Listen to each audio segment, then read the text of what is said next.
Dear students, இன்னைக்கு நம்ம ஒரு PYQ பார்க்கலாம். Which type of unemployment is included in full employment அப்படின்னு சொல்லி கேட்டிருக்காங்க. அப்ப நமக்கு full employmentனா என்னன்னு தெரியணும். Working populationங்கிறது 15 to 64 இயர்ஸ்க்குள்ள இருக்கவங்க எல்லாருமே working population. ஆனா இங்க labor forceங்கிறது யாரு, உழைக்கும் வர்க்கம்ங்கிறது யாருன்னு பாத்தீங்கன்னா, யாரெல்லாம் எம்ப்ளாயா இருக்காங்களோ இல்ல யாரெல்லாம் வேலை தேடுபவர்களாக இருக்கிறாங்களோ அவங்க எல்லாருமே உழைக்கும் வர்க்கத்துக்குள்ள வர்றாங்க.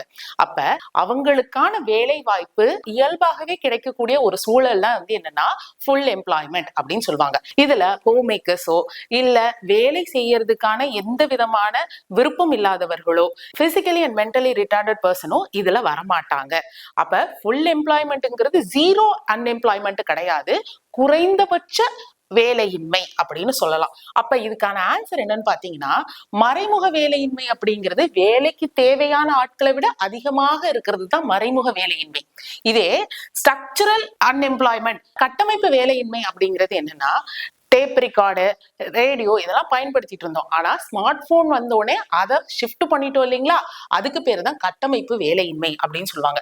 தொழில்நுட்ப வேலையின்மை அப்படிங்கிறது திடீர்னு ஏஐ வந்தோடனே நிறைய பேருக்கான வேலை வாய்ப்பு இழக்கக்கூடிய சூழ்நிலை வருது இல்லைங்களா, அது தொழில்நுட்ப வேலையின்மை அப்படின்னு சொல்றாங்க.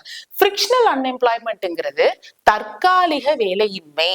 அப்ப ஒரு தற்காலிக சூழல்ல மட்டும்தான் வேலை வாய்ப்பு அப்படிங்கிறது இங்க இழக்கிறாங்க. அப்ப இது எதுக்குள்ள வருங்க, ஃபிரிக்ஷனல் அன்எம்ப்ளாய்மெண்ட்டுக்குள்ள வரும். So answer D. தேங்க்யூ.